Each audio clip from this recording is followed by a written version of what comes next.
Happy Lord's Day, everyone! Welcome to our online worship celebration. Kami po ay nagagalak na makasama kayong muli sa araw na ito upang papurihan at sambahin ang ating Panginoon. Sigurado po ako na masayang-masaya ang Diyos sa mga pagkakataong ito. Naririto po tayo upang siya ay sambahin at purihin at makinig sa kanyang salita. Sabi po sa Psalm 145 verse 3, "Great is the Lord and greatly to be praised. Great is our Lord and very glorious, and there is no end to His greatness." Kaya ngayon po ay dadakilain at papupurihan natin ang Panginoon. Purihin po natin ang ating Diyos na buhay.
Papurit ang samba.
Dumako naman po tayo sa ating komunyon. Sabi po sa Mateo Kabanata 26, talatang 26 hanggang 29. Habang sila'y kumakain, dumampot si Jesus ng tinapay at matapos magpasalamat sa Diyos ay pinaghati-hati niya iyon. Ibinigay sa mga alagad at sinabi, "Kunin ninyo ito at kainin. Ito ang aking katawan." Pagkatapos, dumampot siya ng kopa, nagpasalamat sa Diyos at ibinigay iyon sa kanila. Sinabi niya, "Uminom kayong lahat nito sapagkat ito ang aking dugo. Pinagpatibay nito ang tipan ng Diyos. Ang aking dugo ay magbubuhos para sa kapatawaran ng kasalanan ng marami. Sinasabi ko sa inyo, hinding-hindi na ako iinom nitong alak na mula sa ubas hanggang sa araw na ako'y muling uminom nito. Nakasalo ninyo sa kaharian ng aking Ama." Sa bawat komunyon ay ito'y pag-alaala sa kamatayan ng ating Panginoong Hesukristo. Kaya naman sa pagtanggap natin ng komunyon na ito, ay alalahanin natin ang ating Panginoong Hesus at ang kanyang pagkamatay. Manalangin po tayo. Salamat po sa kagalingan, Panginoon. Loobin niyo po na sa aming pagtanggap ng tinapay at laman ng sarong ito ay makaramdam kami ng kakaibang sigla at lakas na nanggagaling sa inyo. Tinatanggap po namin na may pasasalamat sa pangalan ng Panginoong Hesus. Amen. Kainin po natin ang tinapay at inumin ang laman ng sarong.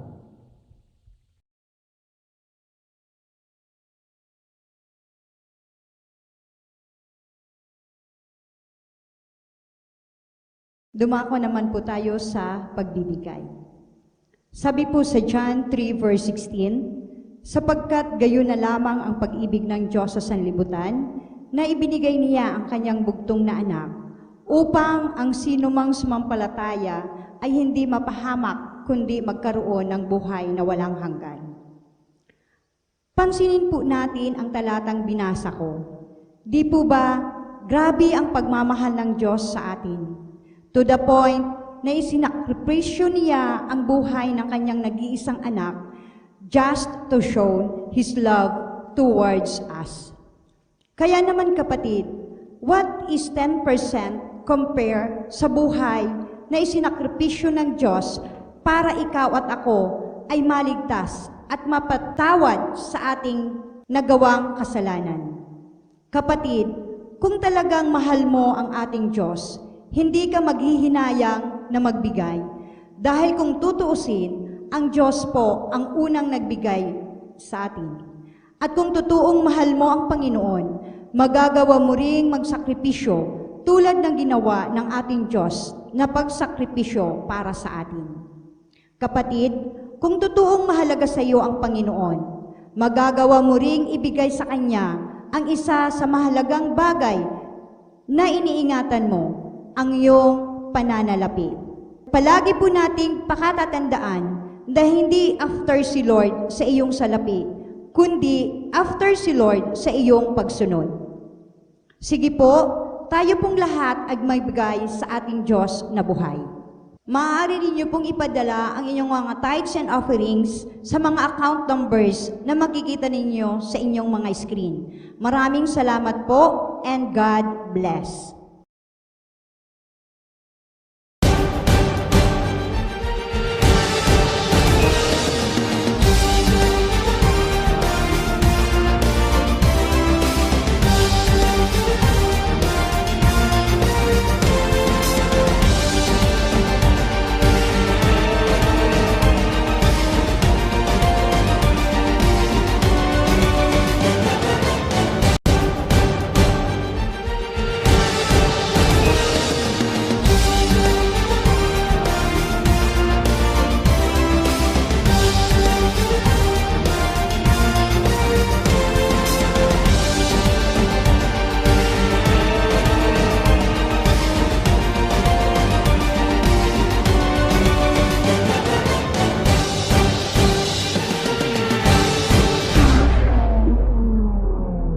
Happy Lord's Day po sa ating lahat. Pagpalain po tayo ng Panginoon sa araw na ito. Sana po kayo po ay masaya, maayos ang buhay, at excited na matuto ng mga salita ng ating Panginoon. My topic today is entitled, 5 Reasons Why You Should Not Quit the Race. 5 reasons why you should not quit the race. Let me read in Philippians 3 verse 13. Sabi ng English Bible ay ganito, Brothers and sisters, I do not consider myself yet to have taken hold of it. But one thing I do, forgetting what is behind and straining toward what is ahead. Mga kapatid, hindi ko ipinapalagay na nakamit ko na ito. Ngunit isang bagay ang ginagawa ko. Nililimot ko ang nakaraan at sinisikap na marating ang layuning nais kong makamtan. Life is a race. Ang buhay ay isang paligsahan. We are all engaged in a contest. Tayo ay nasa isang paligsahan. No contest, no conquest. Meron tayong mga dapat daigin sa buhay na ito. May mga pwersa na dapat nating talunin. Ang dami nating kalaban na dapat nating pagtagumpayan. Nandiyan ang mga samot-saring problema, problema sa pera, problema sa relasyon, problema sa kalusugan, sa pag-iisip, sa emosyon, problema sa kapitbahay, problema sa gobyerno. Andiyan ang mga pagsubok, sakit at karamdaman, mga kagipitan at kahirapan. May mga tukso, may mga kasalanang dapat gapiin at daigin. Merong pain, may frustration, merong disappointment, may depression, may mga regrets ang buhay. Malulungkot ka, sasama ang loob mo, magagalit ka, maiinis ka, masasaktan ka, iiyak ka, apektado ang pagtulog, apektado ang kalusugan, nawawalang gana sa buhay. Pero kailangan nating pagsikapang umahon. Kailangan nating pagsikapang ipagpatuloy ang buhay kahit minsan ay nahihirapan. Sabi nga ang buhay ay isang serye ng mga pagsubok. Pagkatapos ng isa, meron na namang kasunod na isa pa. Parang telenovela. Minsan ang buhay ay may kwela. Minsan naman masyadong madrama. Gusto mo sana masaya at puro tawa. Kaya lang minsan, nag-iisip ka ng malalim, napapabuntong hininga ka, malayong tingin, wala namang tinatanaw, nadidepress ka, nalulumbay ang iyong buhay. In the race of life, you will not be remembered for the things you start, but rather for the things you finish. Sa takbo ng buhay, maaalala ka sa mga bagay na natapos mo, hindi sa mga bagay na inumpisahan mo. Baliwala kahit gaano pa kaganda na nag-umpisa kang tumakbo. Ang mahalaga, paano mo tinapos ang laban. Maraming mga Kristiyano, ang gaganda ng umpisa sa pagtakbo. Ang gaganda ng pagtakbo ng umpisa. Pero asa na kaya sila ngayon? In the race of life, you are not rewarded because you finish first. You are rewarded because you finish strong. Ito po ang realidad ng buhay. Hindi paunahan, kundi kailangang manatili kang malakas hanggang sa dulo ng iyong laban. Hindi pinag-uusapan kung sino ang unang nakarating. Ang pinag-uusapan, sino ang malakas pa rin nakarating. Mga kaibigan, mga kapatid sa ating Panginoon, ang buhay ay hindi madali. Life is not easy. May mga panahong tumatagilid ang negosyo. May mga panahong tumatagilid ang pananalapi. May mga panahong iindahin mo ang sakit. May mga panahong paiiyakin ka ng sitwasyon. Masasaktan ka. Mag-iisip ka ng sobrang lalim. May panahong talagang Mararamdaman mo yung pain, totoo, masakit, kapatid. May panahong hindi magandang sitwasyon. Something wrong is going on. Why you should not give up when the going gets tough? Bakit hindi tayo dapat give up kahit ang sirkumstansya ay sobrang hirap? The truth is, there is always a reason for quitting. Maraming rason o dahilan para mag-quit, para sumuko. Ngunit kung didesisyonan mong wag sumuko, kung paninindigan mong wag sumuko, if you decide not to quit, it does not really matter what kind of obstacles you might come across. Here are 5 good reasons why you should never think of quitting. Share ko po sa inyo mga kapatid, ang 5 mabuting dahilan bakit hindi ka dapat sumuko sa iyong laban. Una, because tomorrow is a better day. Ngayon, maaring pangit ang sitwasyon. Bukas maganda na kaya, kapatid. In Psalms 30 verse 5, though weeping may endure for the night, but joy will come in the morning. Tigmak man ng luha sa buong magdamag, ngunit pagbubukang liwayway, darating ang galak. Yun ang ating pinaniniwalaan. Yun ang ating pinanghahawakan, kapatid, sa panahon tayo nasasaktan. Joy will come in the morning. However bad things may look today, just take comfort in the fact that tomorrow will be a better day.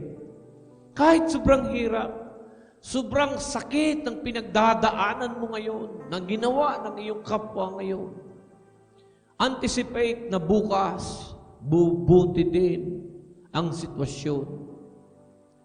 Things may not be working out today, but they will tomorrow.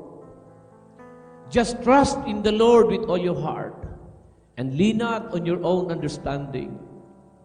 In all your ways acknowledge Him, and He will make your path straight. And before you know it, things will suddenly start to make sense. Sabi ng kanta, "Wag damdamin ang kasawian, may bukas pa sa iyong buhay." May magandang bukas na nag-aantay sa atin. Nag-aantay sa iyo, nag-aantay sa akin. Tomorrow will be a better day. Bubuti din ang lahat. Yan ang aking pinanghahawakan. Gagaan din ang loob. Lilipas din ang lungkot. Giginhawa din ang pakiramdam. Magliliwanag din ang madilim na gabi na akin o iyong pinagdadaanan. Parating ng bukas. Parating ng bukas. And it will be a better day. Bakit wag susuko? Pangalawa, because life is a test. Ang buhay ay isang pagsubok. Sinusubukan lang tayo, kapatid. It is a test of your faith, a test of love and commitment. Ang pananalig sa Diyos, ang pagmamahal sa Kanya, at ang ating commitment sa Kanya ay sinusubukan. Sinisikap ng kaaway na mawalan tayo ng pag-asa, na panghinaan tayo ng loob at isuko natin ang laban. Sabi ng Kawikaan 13:12, ang matagal na paghihintay ay nagpapahina ng kalooban. Ngunit ang pangarap na natupad ay may dulot na kasiyahan. Hope is the raw material for faith. Do not allow the devil to kill your hope. Huwag tayong mawalan ng pag-asa. Gusto ng kaaway maging hopeless ka. Maging hopeless tayo. Pero sabi nga, hanggat humihinga, hanggat buhay ka, may pag-asa ka, kapatid. Sabi ng Ecclesiastes 9 verse 4, a living dog is better than a dead lion. As long as you are still alive, keep hoping. Hope that will never disappoint. Sabi ng Biblia, hindi binibigo ng Diyos ang sino mang umaasa sa Kanya. Huwag kang gi-give up. Huwag kang susuko. Life is a test. Fight the good fight of faith. Fight the good fight of faith. Sabihin mo nga sa katabi mo, laban lang. Sige, sabihin mo, kaliwat kanan, laban lang kapatid. Kaya mo yan. Pangatlong dahilan, bakit hindi ka dapat sumuko at hindi ka dapat gumibab? Because quitters never win. Quitters never win. You cannot win when you quit. Hindi ka magtatagumpay kung gigib up ka. Hindi ka mananalo kung titigil ka.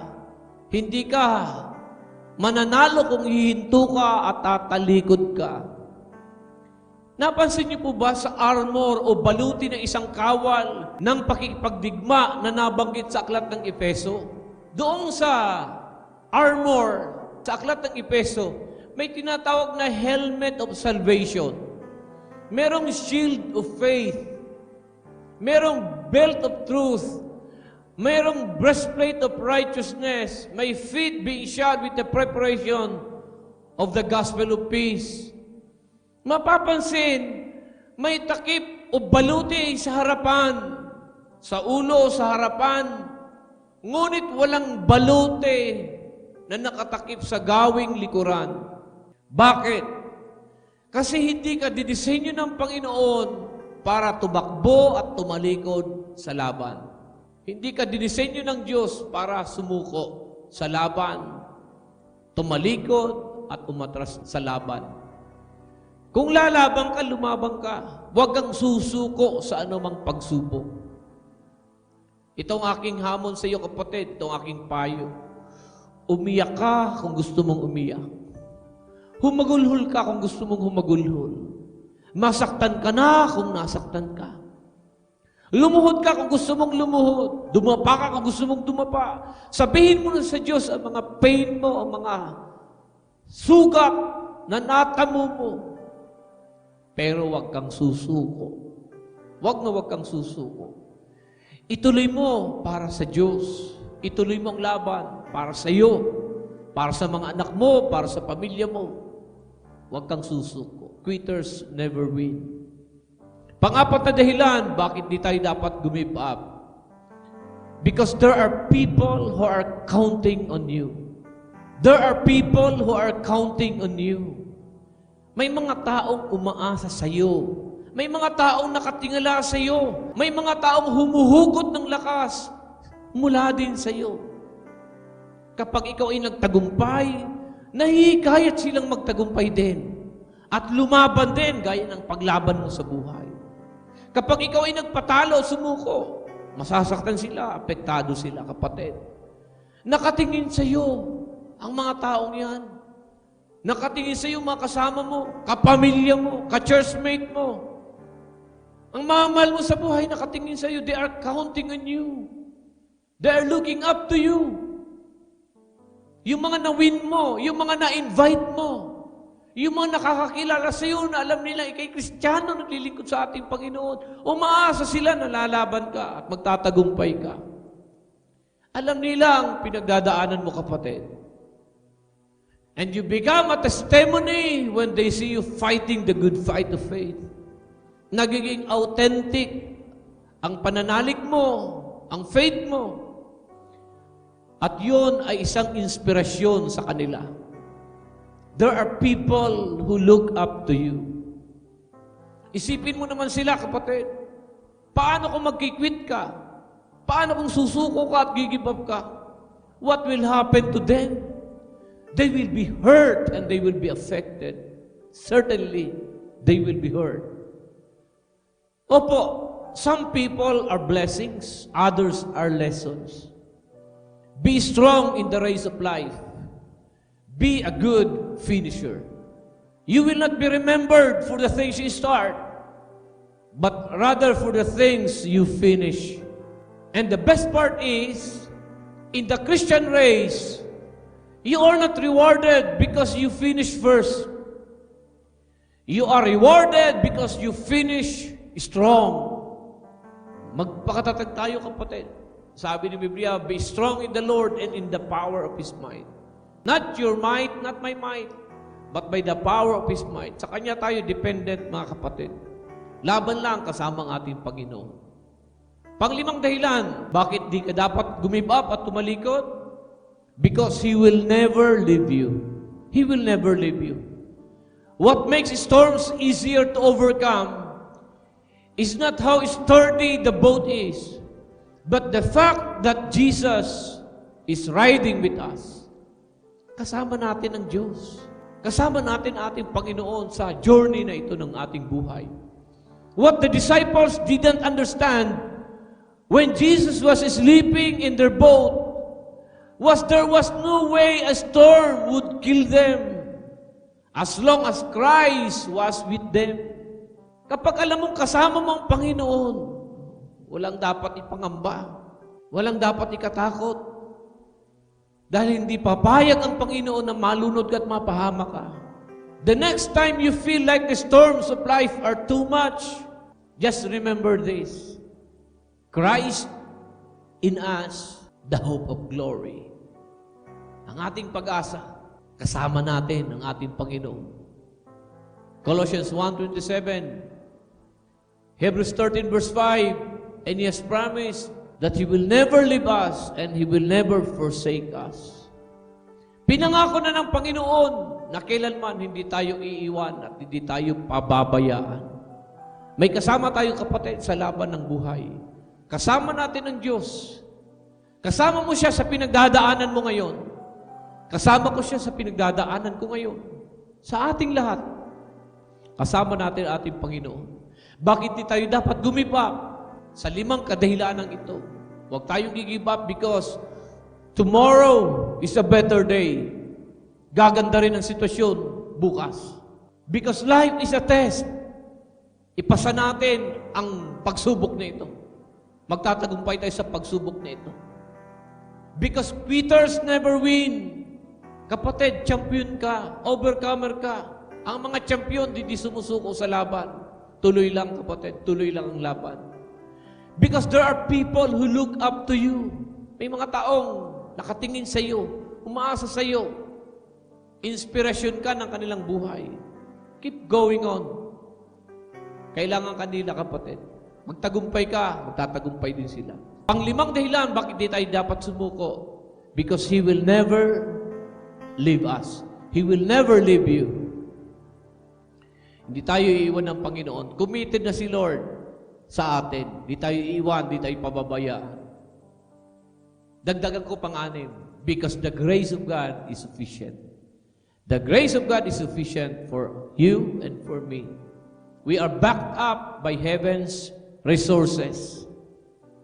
You have the faith, you have the Word of God, you have the promises of God, you have the prayer.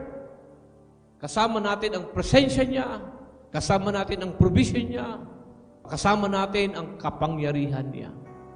Pagpalain po tayo ng Panginoon sa araw nito. Sana po kayo po ay napagpala ng salita ng Diyos. Taas po natin ating mga kamay at ako'y nagdideklara. Ang kapayapaan ng Panginoon ay sumaating lahat, ang panatag na puso, ang matiwasay na pag-iisip, ang masayang kalooban at malakas na pangangatawan. Ang pinagpalang buhay at kabuhayan ay dumaloy sa iyo sa iyong sambahayan. Pakaingatan ka ng Diyos sa isang buong linggong darating. At ang kapayapaan niya maghari sa atin. Tanggapin natin lahat ito sa pangalan ng Ama, ng Anak, at ng Espiritu Santo. Lahat ay magsabi ng Amen. Happy Lord's Day. Happy Lord's Day po sa ating lahat. God bless you.